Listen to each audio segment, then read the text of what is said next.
hello again and welcome back. Thanks so much for always checking in with us. And of course, give us a rating review. We want to hear from you. Of course, it doesn't have to be 5 stars. We just want to know what you're thinking, what we can do better, what more we can bring you. But we're super excited for today's show. We have Brittany Melville, Director of Marketing Sales at Next Generation. Hey, Brittany, how you doing? Hey, good. How's everybody doing today?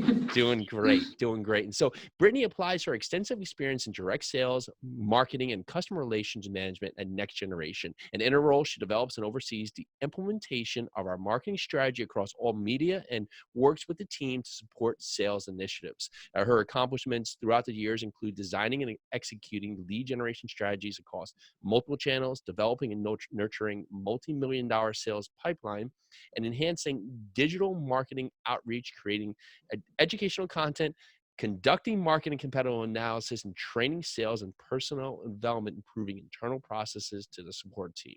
You are busy. Yeah, So that's what we got from that right there. So I gave you what's happening with Brittany, but Brittany, tell me more about the company. What is the company's focus and what are you guys working on today? Sure. So just as a quick kind of 40,000 foot view, for anybody that's not familiar with Next Generation, the company is in the financial services category, but obviously today we're also going to talk about how that relates to real estate. The company's primarily focused on providing custodial and administrative services for self-directed IRAs. We've been in that business for 15 years now. We are a women-owned business based in Roseland, New Jersey. One of the exciting things that we achieved a couple years ago was getting our trust charter, meaning that prior to having that distinction, we were just providing administrative services for self-directed IRAs, but we didn't have the ability to actually custody the plans and actually hold them under Next Generation. So we had to use an outside company to do that. So after going through this long application process to get a trust charter, which basically made us a trust company, in the summer of 2017, we now have all the services in-house under the Next Generation umbrella. So obviously, that equates to more streamlined customer service, a better experience for investors. We're only talking to Next Generation. So that was a big thing. That was a big milestone for our founder and CEO, as well as the company. And what we're looking to do kind of moving forward in the next years here is, I think, expand our touch points from an educational standpoint. So traditionally, when we talk about self-directed IRAs, a lot of people don't even know what they are, and we'll probably talk today a little bit about that and give you some background and help you understand conceptually what makes them a little bit different than your typical IRAs that you might know about. But in this space, traditionally, it was sort of reserved for like a lot of sophisticated, high net worth investors. So there were some different kind of target markets that weren't really reached. And I think today that's opening up. So what we're trying to do with the baby boomer population aging out and retiring, we're looking to the newer generations, no pun intended, millennials in particular, to educate them about this strategy. And we're trying to grow sort of our investor base in the millennial sector, as well as female investors. Traditionally, a lot of women tend to be hesitant to make their own investment decisions, and we just want to educate them so that they feel more confident and understand this is a strategy that they can successfully employ as well. So those are two areas that we're really focused on from reaching from an educational standpoint, and then obviously doing everything more digitally, just as everyone is embracing more technology to make the user experience a little better too. Yeah, and so how I first came involved in this is we were actually in process of doing a syndication, one of our first one. And one of the investors asked me, well, can he use his IRA? He was with a self-direct company. And that was the first aha moment that I understood that there was other ability where you could allow investors to participate through the retirement account, which was just a huge eye opener. We've actually had a good amount of investors do that same process. So give us just the quick, easy version here of that. If someone has an IRA with their company, how is that different from having a self-direct IRA? Yep. So the traditional IRA that most people are familiar with is held with a brokerage firm or a bank that will allow them to invest in the stock market, right? So most people think my IRA can only be invested in stocks and bonds and mutual funds or other public securities, right? Self-directed IRAs allow you to actually open up the allowable investments that you can hold within your retirement plan. So you're not just limited to the stock market. You can invest in things that are not publicly traded. And that's what a lot of people don't realize. Like the syndication, for example, you probably didn't even think about it until someone brought it up that, hey, that's actually something an IRA can invest in. It's not on the open market, it's a private investment, but it is something that can technically be held in a retirement account. So the biggest difference with the self-directed is the types of things that you're able to invest in, the ability to have more control over your returns by having more decision-making power, right? Because it's self-directed, you seek out your own investments. If you have experience in some of these areas like real estate and you're already doing them, then you can apply the skills that you have in those areas to putting them into your IRA. So if you know you're getting a good return on these types of deals, you can potentially get that same return in your retirement account. And then of course, the other benefit is that those returns are going to be tax protected. So if you use your personal funds, you're responsible for reporting that taxable income in the year that you earn it. When you're using a retirement plan and you gain those earnings, they go back into your plan and they grow the value, which you can defer from a tax perspective over years until you decide to retire. Or if you have a Roth account, you can actually accumulate earnings that are tax-free, which is pretty amazing. So now does every company offer this? Because I actually, and I'll ask this knowing the answer, but I had a friend saying, oh yeah, my provider said they do self-direct as well, but what they actually meant is they could self-direct in anything that they offer. Yeah, exactly. That's a really good question because the term self-directed is used loosely sometimes and it's used to mean different things. So when a Fidelity or a Schwab tells you that they have a self-directed option, it's that, like you said, you can direct them to invest in something that's on their platform and you're making your own decisions as far as how you're allocating your portfolio. Mm-hmm. But with a truly self-directed account, you are literally making every single decision and you have pretty much the world is your oyster as far as different things that you can invest in. So you really aren't limited to anything that's on a platform, for example. To clarify, we're not financial advisors, so that's one of the big differences. So it's not that if you were to open a self-directed IRA with a self-directed custodian that you would have to choose their investments because they don't actually have investment options that they sell, which is nice because they're more neutral in the sense that they're letting you make those decisions and then they're focused on making sure that they do all the proper reporting, all the right record keeping, that they're providing you the education that you need to do this successfully and that you understand the rules and the regulations. But if you were to ask a Fidelity if you could hold real estate in your IRA, they're going to tell you that they don't offer that. Mm-hmm. So typically, if you're looking to do these types of self-directed, like real estate or private equity investments, you have to go to a specialized firm in order to have that set up. Yeah, and ask the question because I've actually heard some of the bigger players say, no, you can't do that, meaning almost generalizing it like it was the entire industry when someone asked if they could use their self-direct into real estate. So continue to ask the questions, and Brittany's here to really give you those answers about, so why in terms of the self-direct IRA, is there a number of companies who offer this, or because it seems to be a very select field? And what would be some of the things that you want to look for in a proficient self-direct IRA company to work with? Yeah, that's a good question. So there are a number of companies across the country that do offer this service.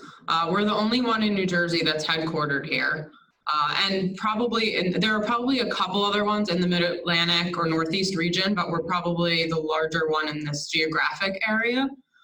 However, I would say that if you are looking and you're doing your research, that some of the things that are important when you're looking for a self-directed custodian are maybe different than what you would look for in like a brokerage, for a brokerage account. Because you're self-directing and you're making your own decisions, you really need to work more closely with the custodian in order to guide you through the processes and make sure that you're doing everything correctly. So it's not like a situation where you're going to go online and you can trade with the click of a button, right? It's very much more personalized and more customized.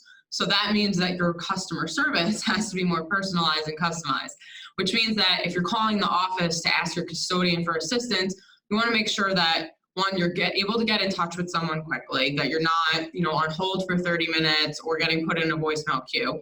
Because a lot of times these investments are time sensitive, so you want to make sure that you can get easy access to a person that can help you. Of course, you want to make sure then that the staff is knowledgeable about the rules and regulations, so that if you're not sure of something, they're able to either tell you the answer or guide you in the right direction to get you that answer. And responsiveness, of course, is important too. So if you send an email to a point of contact in that organization, you want to make sure that they're responding like within a business day, and they're not sitting on your request, so that you're getting, answers quickly. So that part is important. I would also say access to educational resources is important. You want to make sure that that custodian is offering you regular opportunities to educate yourself. The regulations don't change as much as probably some of the other ones that we see in the financial industry, but there are certain rules and responsibilities as a self-directed investor that you have to understand. So you do want to make sure that you're kind of on the up and up with the most current news. And a custodian should give you opportunities to get that, whether it's through like a newsletter, or you go to their website and you can download the information, or they're giving you on-demand access to videos. So that sort of thing is what you want as well. I would say, because people tend to, and I can't blame them, look at fees first before anything, and then try to use that as their single driving factor to choose a custodian.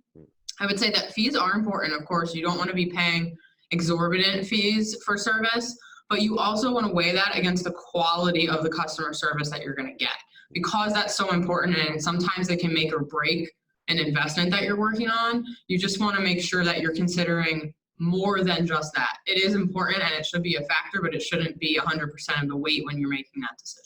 Yeah, and that's great. And honestly, from an operator standpoint, when I have an investor who's going to bring in funds through a self-direct IRA company, I know very quickly how easy or how seamless the process is going to go based on the provider that they're working with. And so working with Brittany and Next Gen, I know they're going to have a fluent process, which is, again, when we're the operator, we have a timeline that's going to keep up. So I know that if someone is opening up an account, it doesn't happen 1, 2, 3 like yesterday. So there has to be a process where everybody's on board, Right. because this could take a couple weeks depending on the narrative here to set this up, so you can use that investment. And highly resourceful. You can talk about the trillions of dollars that are in retirements accounts, and it's a point where people have no control versus having control. However, to take note here is that Brittany and Next Generation, they're not going to analyze your property and make sure that's doing it. That's going to be your responsibility to go in there and make sure you're sizing it up. And if you're choosing this route, you should be in a sophisticated format where you're deemed that you are going to be making choices.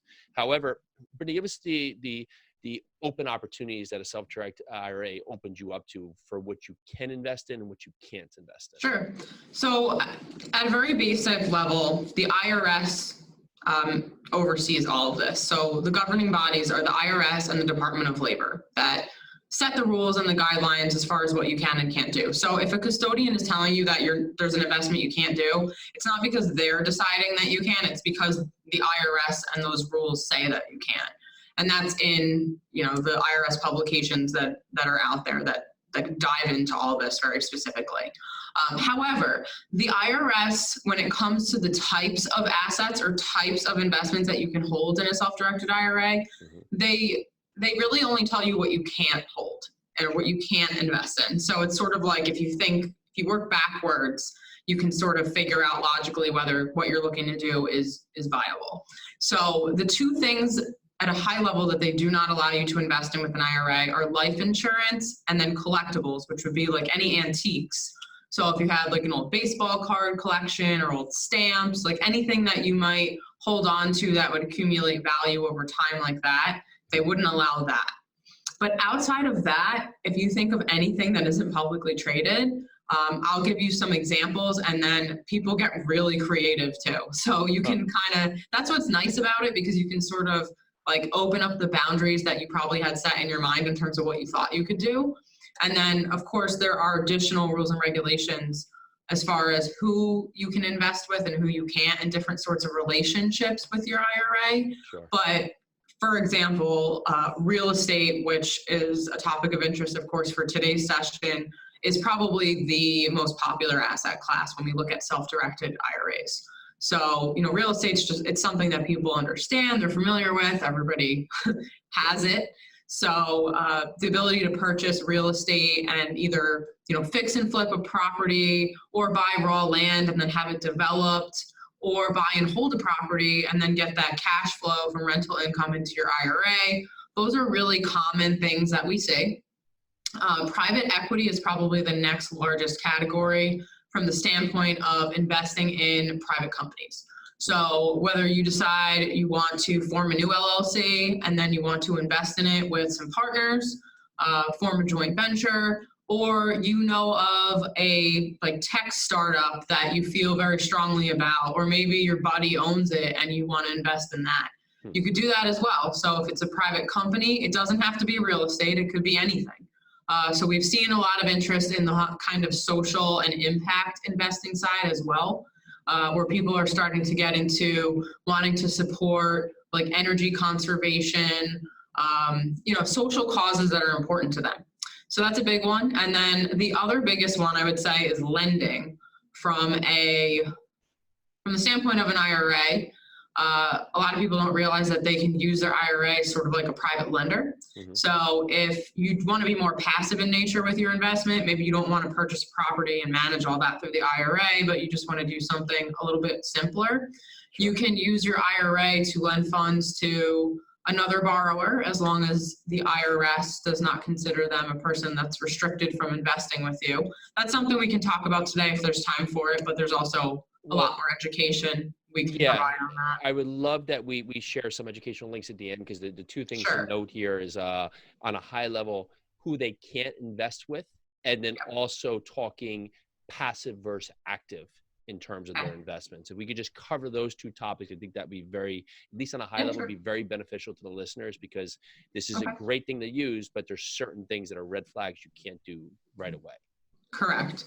So the first one was who you can't invest with, right? So the IRS has developed a list of what they consider to be disqualified persons from someone else's self-directed IRA. So if you imagine in this case that you have a self-directed IRA and you're the owner of the retirement account, the disqualified persons that wouldn't be allowed to do a direct transaction with your IRA would be your spouse, your children, and pretty much any ascendants or descendants and their spouses. So if you look at your family lineage, and if you look at it in a lineal fashion up and down, any of those family members or their spouses are considered disqualified from investing with your IRA, which means that they're not allowed to do it. And if you were to do that, the IRS would consider it a prohibited transaction, and there are consequences to that. So you definitely don't want to go there. Yeah. Of course, if you were not sure, you would certainly want to discuss any scenarios with your custodian before you get into it. So primarily, it's those relationships that you want to stay away from when you're doing these types of investments. And I think the general rule and conceptually, what this is designed for, is to be more of an arm's length transaction where you're not personally benefiting right now from the investment. The IRA is benefiting. You're making the decisions, and you can definitely make management decisions as far as how you want to handle the investment. But the person or the entity that should really be benefiting from a financial perspective is the IRA. So, people ask a lot of times, can I purchase a rental property with my IRA and then can I live in it?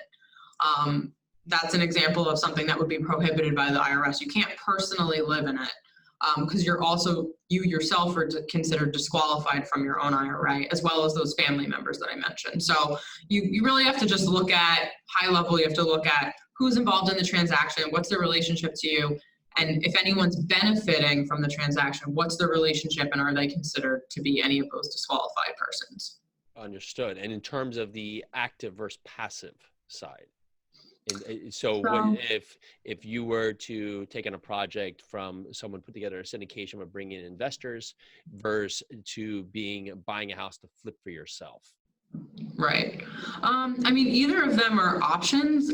If you're going to, if you're taking on a syndication and you're looking for investors, in that case, just to confirm, are you talking about a situation where you'd be looking for IRAs to invest with you?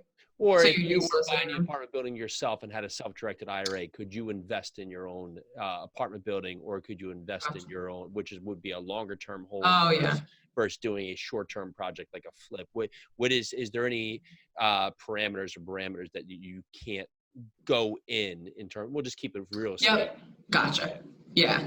So when we're talking about real estate and like an active real estate investment, like a flip, as you said, obviously that's a lot more involved in terms of some of the transactions that are going to be taking place. Because if you're doing a rehab and you're doing repairs or renovations, there are going to be some costs involved with that. There's going to be work involved with that. One of the things that you're not able to do, that the IRS doesn't allow, if you own a property with your IRA and you're doing something like that, is they don't allow you to perform sweat equity yourself. So if you are doing a flip, you're not able to go in and physically do those repairs yourself if your IRA owns that property. And my guess is that the reason behind that is it's sort of like contributing value to your IRA's investment personally, right? So basically what they say is that you can't perform sweat equity, but of course you can pay contractors to do the work. You can really pay anybody that's not a disqualified person to do that work, and that would be perfectly fine. So you just need to keep that in mind when you're getting into these types of projects. A lot of times, if for real estate investors that have a lot of experience and might have lots of properties, they probably don't want to do that anyway, because they probably have a network of resources and contractors that they're using anyway. So that probably wouldn't be an issue for them, because they may not want to do sweat equity as it is. However, if you're someone that's used to doing your own work, or maybe you own, like a good example is you might own a construction company or a development company, and you want to do that using your own LLC, because you own that LLC, you're not able to provide those services to your IRA's investment. So when it comes to the IRA, you have to keep that distance.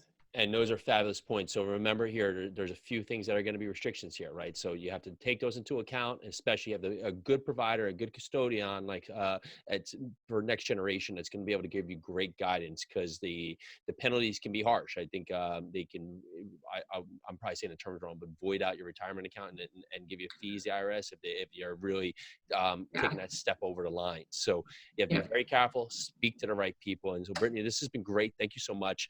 Sure. Tell us where we connect with your company, of course, where they can find more in the educational information that's available, that they can dive deeper into some of these areas that we touched on today, and best way to reach out for you. Definitely. So the first touch point I would suggest is the website. We actually just completely redesigned our website about a month or two ago. So there's a lot of good stuff on there. It's nextgenerationtrust.com. From there, what you can do is you can access tons of educational content. If you'd like to subscribe to receive content, there's a newsletter. There are white papers on various topics that you can download. We have a webinar library, and you can download and access any of those on demand through YouTube. So you don't even have to get in touch with anybody if you're just at a point where you kind of want to fact find first and gather more information. You can sort of self-serve through that learning experience through the website. But if you would prefer to have a phone conversation with somebody, or let's say you have more specific questions, we do have a live chat feature on the website as well. And you can submit an inquiry through a contact form that will go directly to my team. So somebody will respond to you within a day. You could obviously call the office if you would rather just call in. That's perfectly fine. That phone number is on the website as well. So that's really your best place to start. And if you'd like to get in touch with me, I would just say call our office. We're sort of like a boutique model here, so we're not a huge organization. So if you call anyone and ask for me, they know who I am, and they can connect you with me. And yeah, so I would say call the main number and ask for me, and you can find me on all social media, and our company's on all social as well if you'd like to follow along. Well, Brittany, thank you so much. And it really just been great. Really appreciate your time today. And so for Thanks. everybody listening, super valuable here. You can use this on many points. One, to help you help your retirement accounts, but two, to help other investors be more involved because they're not aware of this subject, and getting yourself, if you are being an operator, to have the talk track that's affordable for you, be able to help other people. This is definitely one of the tools you need to have in your tool belt. So Brittany, thanks so much for coming on. Really Awesome. appreciate your time. Thanks for having me. Hope it was helpful. Definitely was. All right. Bye now. Take care.